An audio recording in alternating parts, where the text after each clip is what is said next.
Have you ever asked yourself what really happened to Cain's wife and how his children continue to line if the narrative seems to leave her invisible? Imagine a single sentence in Genesis that folds into an entire family of questions and possibilities. In a text where names carry destiny and silence often hides meaning, that simple phrase becomes a doorway. Today we will step through that doorway.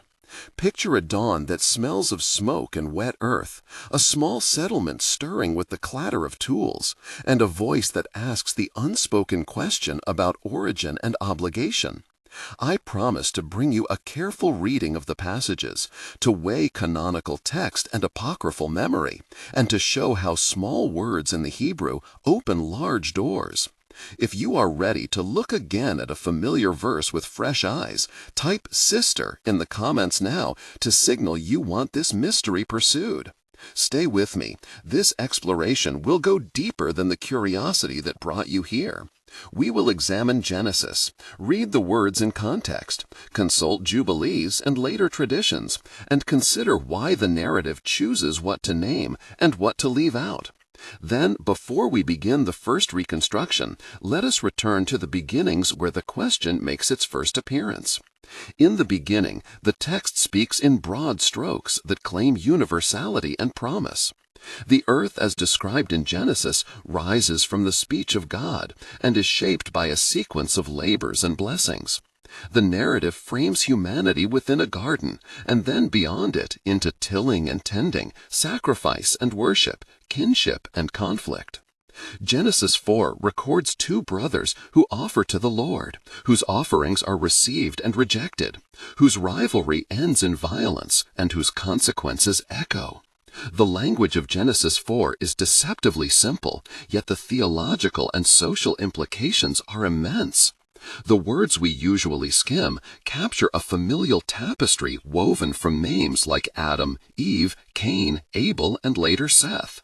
The story sets moral stakes and theological categories about sin, exile, and mark, while leaving practical questions unresolved. How could a burgeoning lineage proceed if only Adam and Eve are named as the original parents in the canonical account? Where do daughters come into the genealogical record? How should we weigh the terse legal vocabulary of Leviticus against the fluid familial practices of early households? The text tells us Cain knew his wife, and that she bore Enoch, and that Cain built a city and named it for his son, Genesis 4:17-17. Read in Hebrew, those verbs are compact and purposeful, but silent on origin. That silence invites us to explore resources beyond the canonical lines. Jubilees preserves traditions that expand names and marriages. Patristic commentators offer different readings when confronted with apparent genealogical gaps. Archaeology shows us human communities forming settlements and marrying close kin in nascent societies as a matter of survival. If you imagine a scene where smoke hangs low over a newly built enclosure and voices speak in a language thick with dust and grain, the question of spouse origins is no longer abstract. The surrounding imagery is sensory. You can see the heat haze rising off stone walls, hear the scrape of animal hooves, smell the yeast of bread baking, taste the metallic tang of tools fresh from the forge, and feel the rough weave of a tunic against your palm.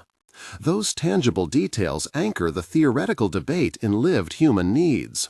What the scriptures declare about descent and destiny must be read alongside cultural anthropology and ancient practice to understand what the text permits the society to assume without spelling out.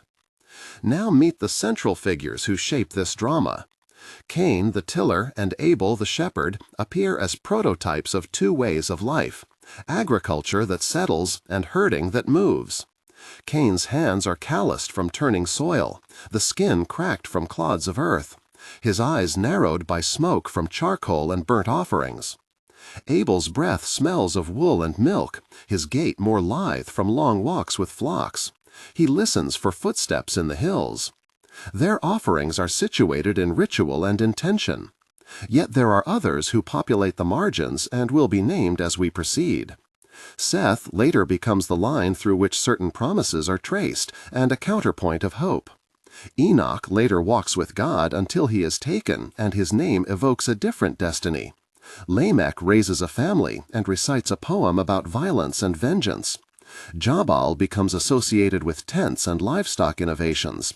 Jubal with music, strings, and reed. Tubal-Cain is linked with metalwork and craft. And Naamah appears in some traditions as a figure who shapes lineage in other ways. These secondary characters will appear through actions small and decisive. You will see Seth quiet his grief by tending a new altar. You will hear Enoch recite memories under an open night sky. Lamech will speak a claim of grievance, and the air will taste of iron. Jabal will teach a neighbor to braid rope, and the dry straw will crackle between hands. Jubal will strike a chord on a primitive lyre, and the sound will hang like a promise. Tubal-Cain will shape a blade, and the ring of hammer on anvil will echo.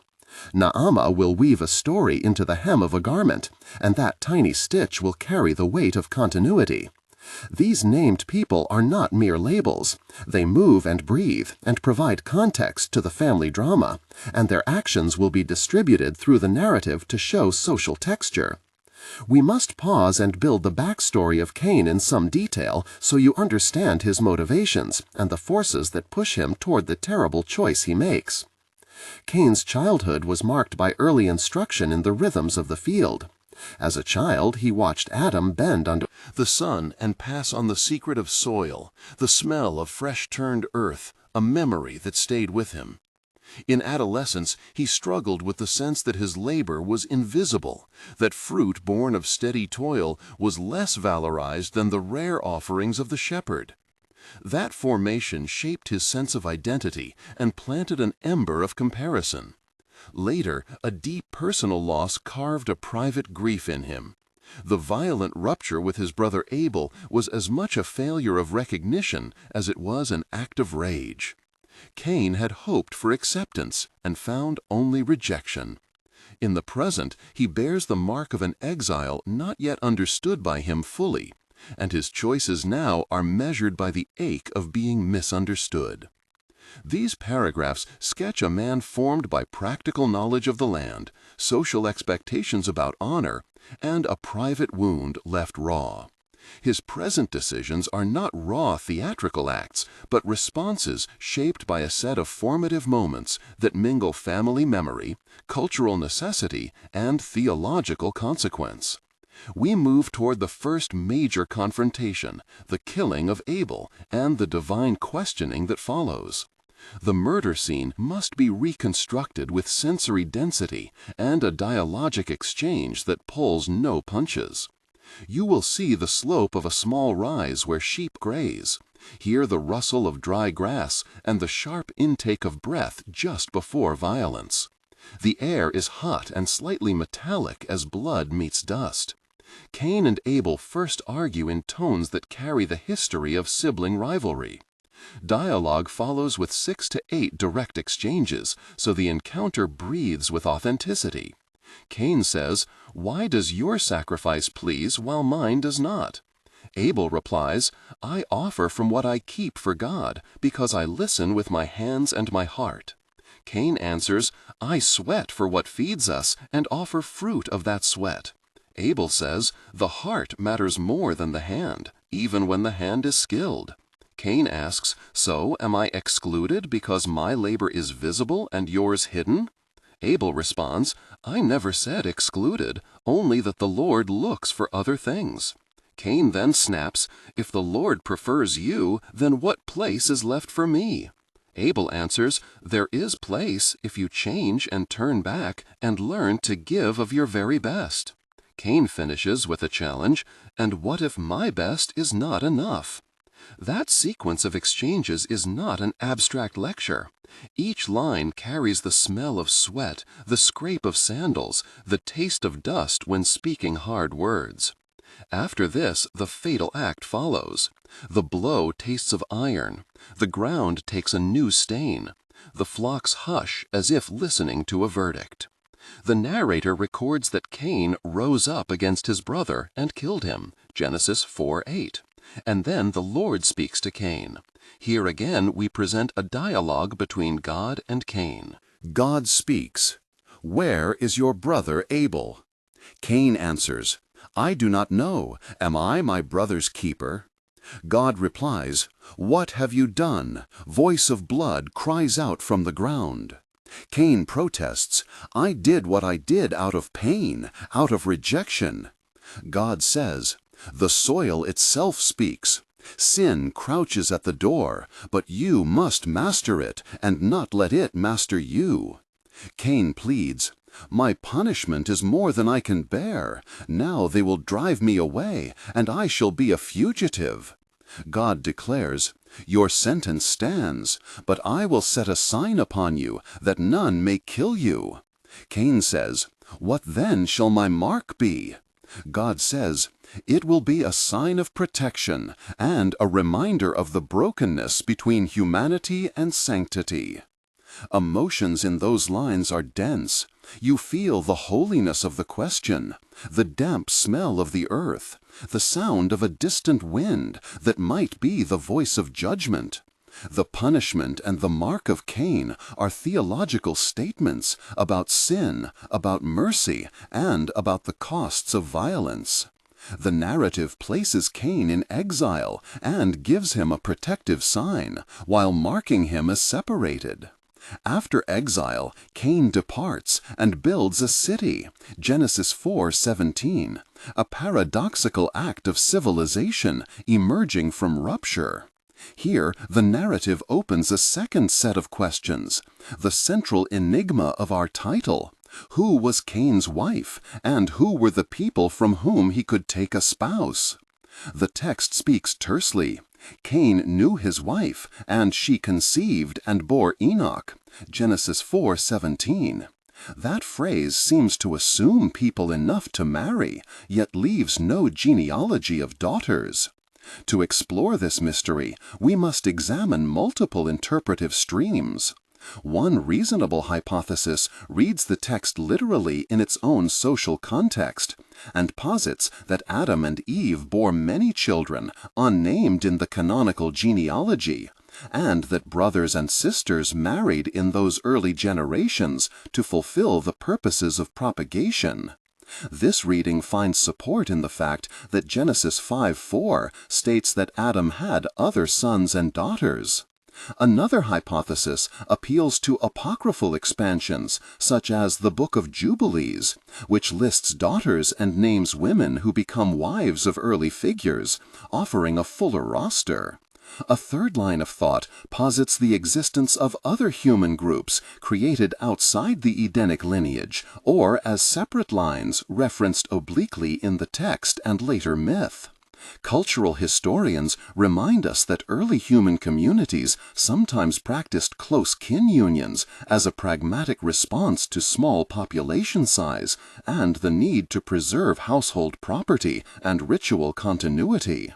If you imagine the smell of smoke over a newly erected house, and the sound of a small child's cry, and the taste of simple porridge, these domestic textures make kinship practices vivid.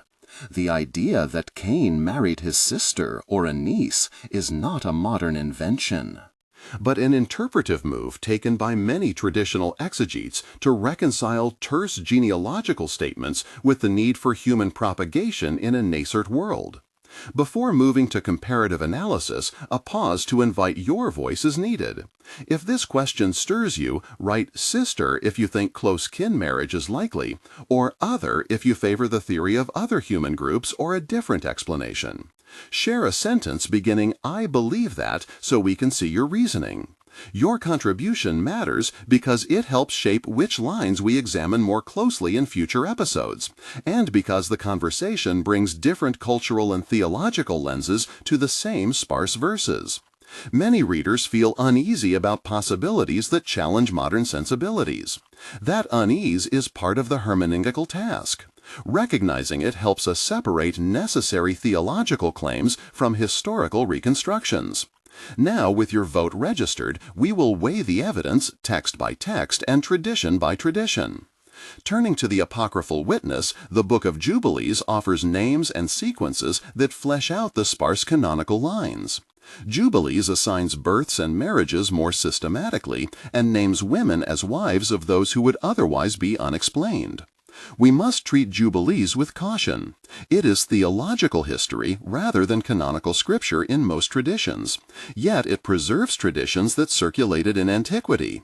When Jubilee says that daughters were born to Adam and Eve and provides names, it answers the practical problem of spouse origins by making explicit what Genesis leaves implicit. Patristic writers sometimes appeal to similar expansions to resolve moral anxieties about close kin marriage in the early chapters. Textual scholars point out that ancient genealogical tables in other cultures also compress or expand lists depending on theological aims. Linguistic analysis of the Hebrew in Genesis shows that the verbs for knowing and conceiving carry different connotations that translators have to choose between. A technical note on translation process explains how the verb yada often renders sexual knowledge but also relational intimacy, and how choosing which shade to render affects the reader's perception.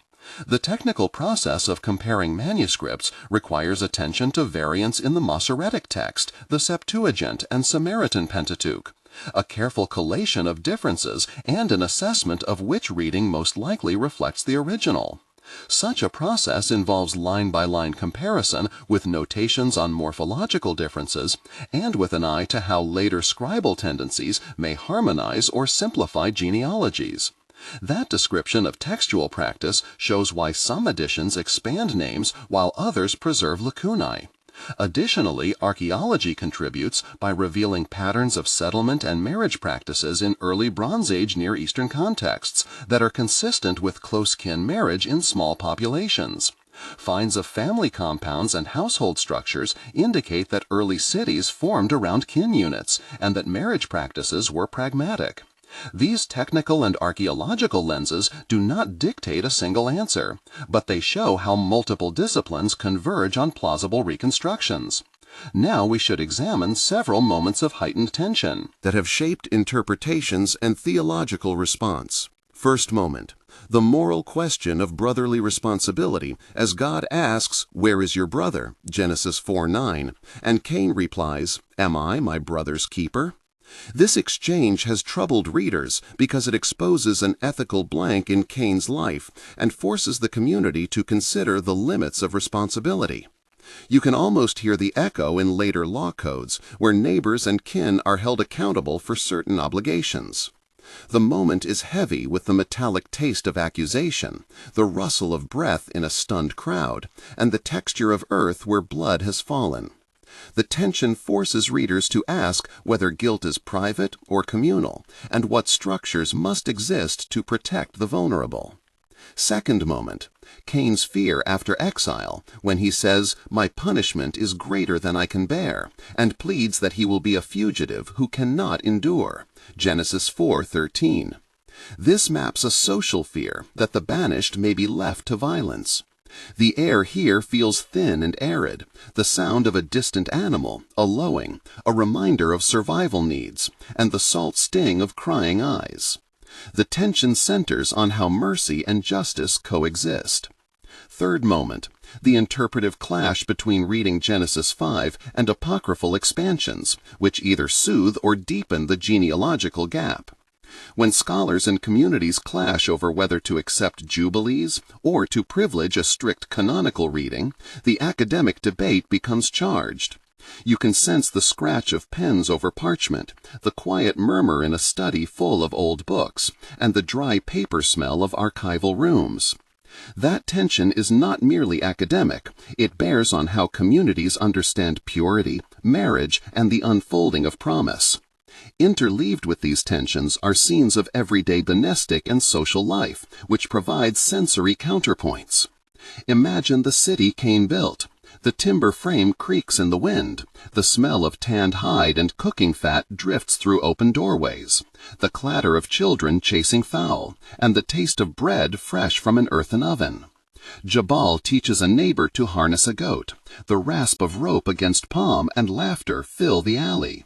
Jubal tunes a reed, his fingers sticky with sap. The note hangs in the air like light. Tubal-Cain tests the edge of a new tool, and the ring of metal on stone leaves a bright cord. Naamah stitches a garment, and with each pull of thread, a small history is conserved.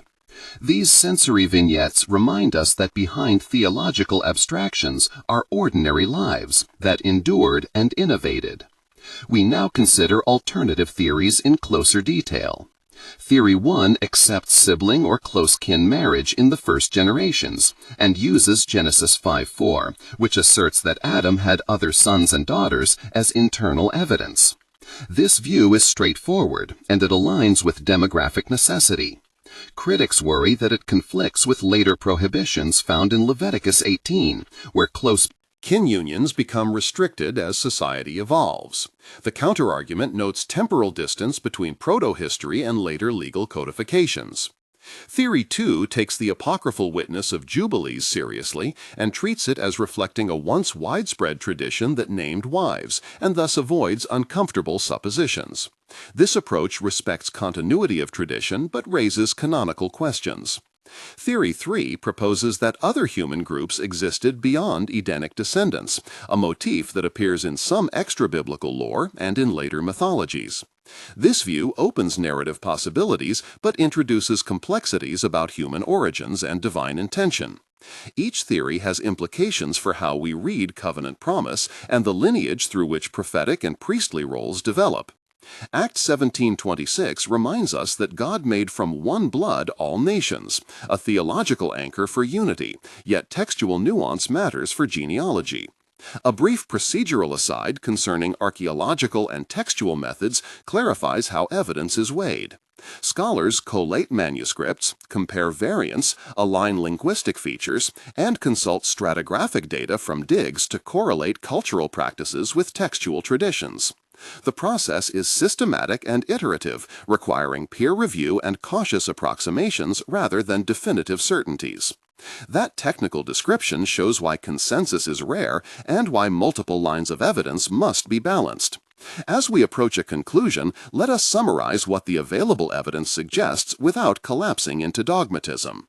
The simplest reading in light of Genesis itself is that unnamed daughters existed and that early marriages could be between close kin, a practical answer that removes contradiction and preserves continuity. Jubilees and other apocryphal texts offer named alternatives that satisfy narrative curiosity, but must be treated as non-canonical in many traditions. Suggesting separate human groups introduces mythic elements that are compelling but require more substantiation. Theologically, the key lesson is not the technicality of genealogical pairing, but the narrative emphasis on responsibility, sin, and the unfolding promise that will travel through generations toward redemption. The silence on certain names invites humility and reflection rather than alarm. Consider how this affects faith and life today. The omission of some voices in our sacred texts challenges us to listen for those who are overlooked in our own communities. Where are the unnamed contributors who sustain families and faith yet receive little recognition? The story of Cain forces a moral reflection on kinship accountability, on mercy, and on how communities care for the banished. Now the epilogue, in 3 moments that imagine a trajectory forward and invite you into continuing engagement. 1 month later, the community around the city Cain built adjusts to the reality of a marked man living among them. Trade resumes, the smell of smoke and bread returns to the streets. People are cautious, and stories circulate about the protection that God set upon him. Social memory shifts the narrative a little, damping the immediate shame while preserving the lesson about violence. 3 months later, networks of kin have formed marriages, and children have been born to women whose names are preserved in household lists held by women keepers of memory. The hum of domestic life expands the social fabric, showing that despite ruptures, the mundane practices of tending, weaving, and song repair the communal fabric. A scholar in a later generation compares manuscripts. The scratch of quill on vellum echoes in a dim room where Jubilees is consulted and margins bear notes about alternative names. 6 months on a wider religious conversation emerges. Preachers and teachers bring the story into moral sermons about being our brother's keeper, and the small community rituals adopt commemorations that remember victims of violence and commit to restoration practices. Over time, the tale is woven into liturgy and song, and the ambiguity that once troubled readers becomes a source of pastoral reflection on mercy and memory. These projected moments show how narrative silence does not end meaning, but invites continuous interpretation and spiritual work. As you finish this episode, consider what it means for our present communities that some names are left unspoken and that some voices have been consigned to the margins.